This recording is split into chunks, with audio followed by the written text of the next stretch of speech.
ಸ್ನೇಹಿತರೆ, ನಿಮಗೆ ಸ್ವಾಗತ ಸುಸ್ವಾಗತ. ಈ ಮುತ್ತಣ್ಣನ ಸ್ವಾಗತ. ಇವತ್ತಿನ ವಿಶೇಷವಾಗಿ ಯಾಕೆ ರೆಡಿ ಆಗಿದ್ದೀನಿ ಅಂದರೆ, ಅಂಥ ವ್ಯಕ್ತಿ ಬಗ್ಗೆ ಮಾತಾಡಬೇಕಾದ್ರೆ ನಾವು ವಿಶೇಷವಾಗಿ ರೆಡಿ ಆಗಬೇಕಾಗುತ್ತೆ. ಯಾಕೆ ಅಂದರೆ ವಿಷಯ ಹೇಳ್ತಾ ಇದ್ದೀನಿ ಅಂದರೆ, ನಮ್ಮ ದೇಶಕ್ಕೆ ತುಂಬ ಬೇಕಾದಂಥ ವ್ಯಕ್ತಿ.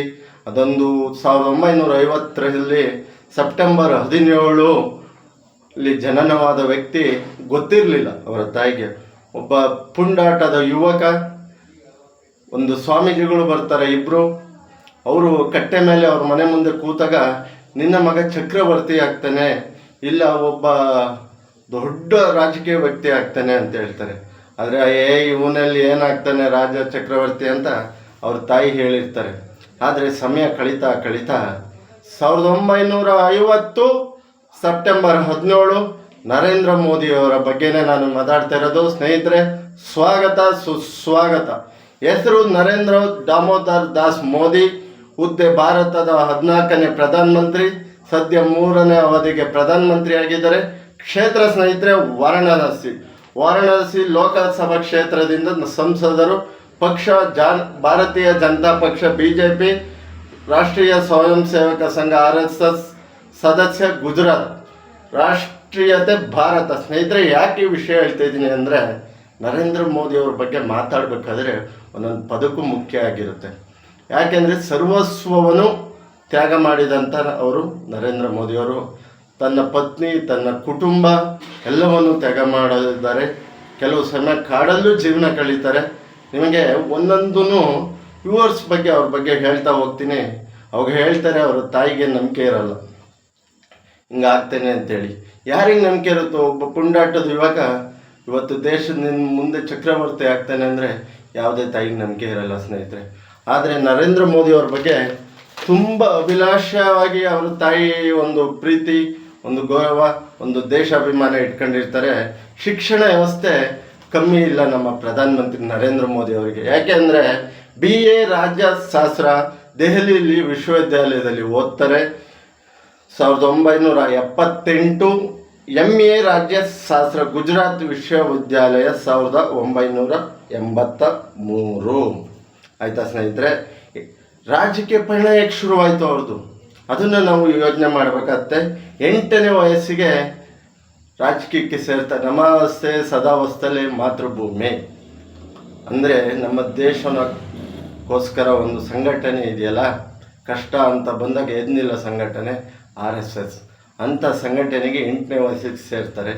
ಯಾಕೆ ಅಂದರೆ 8ನೇ ವಯಸ್ಸಿಗೆ RSS ಸೇರ್ಪಡೆ ಹೋಗ್ತಾರೆ. 1970 ಆರಂಭದಲ್ಲಿ ಅಖಿಲ ಭಾರತೀಯ ವಿದ್ಯಾರ್ಥಿ ಪರಿಷತ್ ಪ್ರಾರಂಭಿಸಿದರು ನರೇಂದ್ರ ಮೋದಿಯವರು.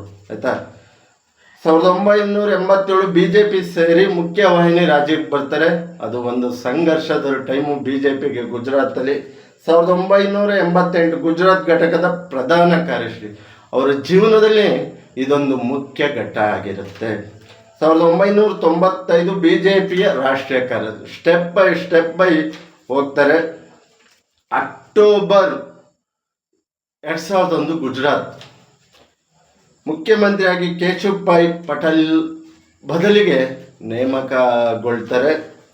2002, 2007, 2012 ಸತತ 3ನೇ ಅವಧಿಗೆ ಗುಜರಾತ್ CM. 26 ಮೇ 2014 ಅದೊಂದು ಮೈ ರೋಮಾಂಚನ ಆಗುತ್ತೆ. ಅದೊಂದು ಯುಗ ಪರಿವರ್ತನೆ ಕಾಲ ಅನಿಸುತ್ತೆ. ರಾಮ ಕಾಯ್ತಾ ಇದ್ದ ಅನಿಸುತ್ತೆ. ನನ್ನ ಮಗ ಬರ್ತಾ ಇದ್ದಾನೆ ನನ್ನ ಗುಡಿಗೆ ಶಂಕುಸ್ಥಾಪನೆ ಮಾಡಲು ಅಂತ. 26 ಮೊದಲ ಬಾರಿಗೆ ಪ್ರಧಾನಮಂತ್ರಿಯಾಗಿ ಪ್ರಮಾಣ ವಚನ. ಸ್ನೇಹಿತರೆ, 2019 302 ಸೀಟು ಗೆದ್ದು 2ನೇ ಅವಧಿಗೆ 1984 ಸತತ ಬಹುಮತದಿಂದ BJP ಪಡೆದ ಮೊದಲ ಪಕ್ಷ BJP. 9 ಜೂನ್ 2024 3ನೇ ಅವಧಿಗೆ ಪ್ರಧಾನಮಂತ್ರಿ ಆಗ್ತಾರೆ. ಅವರ ಒಂದು ಕಾರ್ಯಕ್ರಮಗಳ ಬಗ್ಗೆ ನಾವು ಹೇಳಲೇಬೇಕು. ಪ್ರತಿದಿನ ಕೋಟ್ಯಾಂತರ ಭಾರತ ದೇಶ ಜನ ಕಾಯ್ತಾ ಇರ್ತಾರೆ. ಅವರ ಕಾರ್ಯಕ್ರಮವೇ ಮನ್ ಕಿ ಬಾತ್. ಬರವಣಿಗೆ ಜ್ಯೋತಿ ಪುಂಜ ಅನ್ನೋ ಬುಕ್ ಬರೆದಿದ್ದಾರೆ.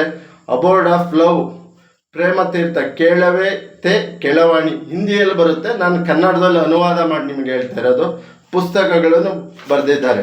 ಮತ್ತು ಅವರು ಪ್ರಮುಖ ಖಾತೆಗಳು: ಸಿಬ್ಬಂದಿ, ಸಾರ್ವಜನಿಕ ಕುಂದುಕೊರತೆ ಮತ್ತು ಪಿಂಚಣಿ ಸಚಿವಾಲಯ, ಪರಮಾಣು ಇಂಧನ ಇಲಾಖೆ, ಬಾಹ್ಯಾಕಾಶ ಇಲಾಖೆ ಮತ್ತು ಸಚಿವರಿಗೆ ಹಂಚಿಕೆಯಾಗದ ಎಲ್ಲ ಖಾತೆಗಳು ನರೇಂದ್ರ ಮೋದಿಯವರುತ್ತೆ. ಪ್ರಮುಖ ಯೋಜನೆ ಒಂದು ನಮ್ಮ ದೇಶದಲ್ಲಿ ಸ್ವಲ್ಪ ಒಂದು ಕ್ಲೀನ್ನೆಸ್ಸು ಹೌದು ಕಮ್ಮಿ ಇತ್ತು ಎಲ್ಲ ಅಲ್ಲೂ. 2014ರಿಂದ ಈ ಕಡೆ ಟ್ಯಾಲಿ ಹಾಕಿದ್ರೆ ಒಂದು ಸ್ವಲ್ಪ ಬದಲಾವಣೆ ಬಂದಿದೆ. ನಾನು ಹೇಳ್ತಾ ಇಲ್ಲ, ಜನಗಳು ಹೇಳ್ತಾ ಇರೋದು. ಸ್ವಚ್ಛ ಭಾರತ ಅಭಿಯಾನ ದೇಶಾದ್ಯಂತ ನೈರ್ಮಲ್ಯ ಉತ್ತೇಜನ. ಹೌದು ಸ್ನೇಹಿತರೆ, ಇದನ್ನು ನಾವು ಒಪ್ಪಲೇಬೇಕು.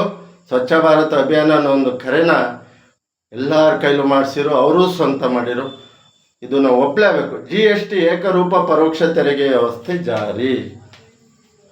ಮತ್ತು ಮನ್ ಕಿ ಬಾತ್ ರೇಡಿಯೋ ಅದು ಭಾಳ ಒಂದು ಅವರಿಗೆ ಜನಗಳಿಗೆ ಉತ್ತಮವಾದ ಕಾರ್ಯಕ್ರಮ ಆಯಿತು. ಎಲ್ಲ ಕಡೆ ಭಾಳ ಪ್ರಜ್ವಲಿಸ್ತು. ಯಾಕೆ ಅಂದರೆ ಇದು ಹೇಳ್ತೀನಿ ಅಂದರೆ, ನಾನು ಹೇಳ್ತಾ ಇದ್ದೀನಿ ಯಾವುದೋ ಪಕ್ಷದ ಪರವಾಗಿ, ಯಾವುದೋ ಸಂಘಟನೆ ಪರವಾಗಲ್ಲ. ನಮ್ಮ ಒಂದು ನಾಯಕ, ನಮ್ಮ ದೇಶದ ಪ್ರಧಾನಮಂತ್ರಿ ಅಂತ ಇದು ಮಾತಾಡ್ತಾ ಇರೋದು ಈ ವಿಡಿಯೋದಲ್ಲಿ. ತುಂಬ ಖುಷಿಯಾಗುತ್ತೆ ಸ್ನೇಹಿತರೆ. ಯಾರೇ ಒಬ್ಬ ಗ್ರಾಮ ಪಂಚಾಯತಿ ಸದಸ್ಯನಾದ್ರೂ ಇವತ್ತು ನನ್ನ ಮಕ್ಕಳಿಗೆ ಮೊಮ್ಮಕ್ಕಳಿಗೆ ಅಂತ ಆಸ್ತಿ ಮಾಡ್ತಾರೆ. ನನ್ನ ಕಣ್ಣು ಮುಂದೆ ಇದೆ, ನಮ್ಮ ಕಣ್ಣು ಮುಂದೆ ನಡೀತಿರೋದು. ಆದರೆ 16 ವರ್ಷ ಪ್ರಧಾನಮಂತ್ರಿಗಳು, 16 ವರ್ಷ ಮುಖ್ಯಮಂತ್ರಿಗಳಾದ್ರೂ ಆ ವ್ಯಕ್ತಿ ಅಕೌಂಟಲ್ಲಿ ಬ್ಯಾಲೆನ್ಸ್ ಕಮ್ಮಿ ಆಗ್ತಿರೋ ಹೊರತು ಜಾಸ್ತಿ ಆಗ್ತಾಯಿಲ್ಲ ಅಂದರೆ ನಾವು ಮೆಚ್ಚಲೇಬೇಕು. ಇವತ್ತು ಹಲವಾರು ಜನ ಬರ್ತಾರೆ, ಅವರು ಏನೇನೋ ಟೆರರಿಸ್ಟ್ ಅಂತಾರೆ, ಅದಂತಾರೆ, ಇದಂತಾರೆ, ಚುನಾವಣೆ ಲಾಭಕ್ಕೆ ಸೋಲಿನ ಆದರ್ಶದಲ್ಲಿ. ಆದರೆ ವೈಯಕ್ತಿಕವಾಗಿ ಅವ್ರನ್ನ ಯೋಚನೆ ಮಾಡಿದ್ರೆ ತುಂಬ ಸಜ್ಜನ ಸುಶೀಲ ಮನುಷ್ಯ ಅನಿಸುತ್ತೆ. ಯಾಕೆ ಗೊತ್ತಾ? ಯಾರು ನಮ್ಮ ಈ ಜೀವನದಲ್ಲಿ ಲೌಕಿಕ ಜೀವನ ಬಿಡಲ್ಲ. ಈಗ ಒಬ್ಬನ ಯಾರು ಒಬ್ಬರು ಮನೆಯವರು ಯಾರನ್ನು ದೂರ ಇಟ್ಟು ನೋಡಿ ಇರ್ತಾರ?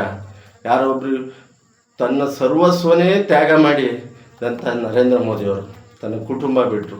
ತನ್ನ ಕುಟುಂಬನೂ ಎಂದೂ ರಾಜ್ಯಕ್ಕೆ ಎಳೆಯಲಿಲ್ಲ. ಸ್ನೇಹಿತರೆ, ತಿಳಿದಂತೆ ಒಂದೆರಡು ಮಾತು ಹೇಳಿದ್ದೀನಿ. ಏನಾದರೂ ತಪ್ಪಿದ್ರೆ ಕ್ಷಮಿಸಿ, ಅರಸಿ, ಕಾಪಾಡಿ. ಕಮೆಂಟ್ ಮಾಡಿ, ಲೈಕ್ ಮಾಡಿ, ಶೇರ್ ಮಾಡಿ, ಆಶೀರ್ವದಿಸಿ. ಯಾವುದೇ ವ್ಯಕ್ತಿ ಪರವಾಗಲ್ಲ, ಯಾವುದೇ ಒಂದು ಪಕ್ಷದ ಪರವಾಗಲ್ಲ. ಇದು ಸಮಾಜಕ್ಕೆ ಬೇಕಾದಂಥ ವ್ಯಕ್ತಿ, ನಮ್ಮ ದೇಶದ ಹೆಮ್ಮೆಯ ಪ್ರಧಾನಮಂತ್ರಿ. ಹಾಗಾಗಿ ಮತ್ತೆ ಹಣೆಯಲ್ಲಿ ಬರ್ದಿರ್ಬೇಕಂತೆ ಪ್ರತಿಯೊಂದು ಆಗೋಕ್ಕೆ. ಕೊನೆಯಲ್ಲಿ ಒಂದು ನಾನು ಹೇಳೋದು, ಇದು ಇಂಪಾರ್ಟೆಂಟು ಆಯಿತಾ?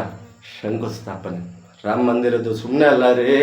ಭಗವಂತ ಶ್ರೀಹರಿ ನಾರಾಯಣ ಶ್ರೀರಾಮ 500 ವರ್ಷದ ವನವಾಸನ ಅಲ್ಲಿ 14 ವರ್ಷ ಆದ್ರೆ ಇಲ್ಲಿ ಮಂದಿರವ ಇದ್ದು ಕೆಡವಿದ್ನ ಇದು ಕಟ್ಟಕ್ಕೆ ಶಂಕುಸ್ಥಾಪನೆ ಆಗೋಕ್ಕೆ ಅಂದರೆ ಅದು ಭಗವಂತನ ಇಚ್ಛೆತನೋ ನರೇಂದ್ರ ಮೋದಿಯವ್ರ ಕೈಲೇ ಆಯಿತು ಸ್ನೇಹಿತರೆ. ಧ್ವಜಸ್ತಂಭದ ಧ್ವಜಾರೋಹಣ, ಧರ್ಮ ಧ್ವಜನೂ ಅವ್ರ ಕೈಲೇ ಆಯಿತು ಅಂದರೆ ಯಾರೋ ಮನುಷ್ಯನ ಒಂದು ಪ್ಲ್ಯಾನಿಂದ ಸಾಧ್ಯ ಇಲ್ಲ, ಭಗವಂತ ನಾರಾಯಣನ ಪ್ಲ್ಯಾನಿಂದಲೇ ಸಾಧ್ಯ. ಮನಸ್ಸು ಭಾವುಕ ಆಗುತ್ತೆ. ಯಾಕೆ ಅಂದರೆ ಇಂಥ ವ್ಯಕ್ತಿಗಳ ಬಗ್ಗೆ ಮಾತಾಡ್ಬೇಕಾದ್ರೆ ಅದೊಂದು ಭಾವುಕತೆ ಬಂದೇ ಬರುತ್ತೆ ಸ್ನೇಹಿತರೆ. ಯಾಕೆಂದರೆ ಸರ್ವಸ್ವವನ್ನು ತ್ಯಾಗ ಮಾಡಿದಂಥ ವ್ಯಕ್ತಿ ಅಲ್ವಾ, ಭಾವುಕತೆ ಬಂದೇ ಬರಬೇಕು. ತಿಳಿದಂತೆ ಒಂದೆರಡು ಮಾತು ಹೇಳಿದ್ದೀನಿ. ಏನಾದರೂ ತಪ್ಪಿದ್ರೆ ಕ್ಷಮಿಸಿ, ಹರಸಿ, ಕಾಪಾಡಿ. ದಯವಿಟ್ಟು ಜೈ ಶ್ರೀರಾಮ್, ಜೈ ಜಗನ್ನಾಥ್, ಜೈ ಸಂಗೊಳ್ಳಿ ರಾಯಣ್ಣ. ಮತ್ತೊಬ್ಬ ನಾಯಕರ ವಿಷಯ ಇಟ್ಕೊಂಡು ಮತ್ತೆ ನಾಳೆ ಬರ್ತೀನಿ. ವೆಯ್ಟ್ ಮಾಡ್ತೀನಿ. ದಯವಿಟ್ಟು ಸಬ್ಸ್ಕ್ರೈಬ್ ಮಾಡಿ.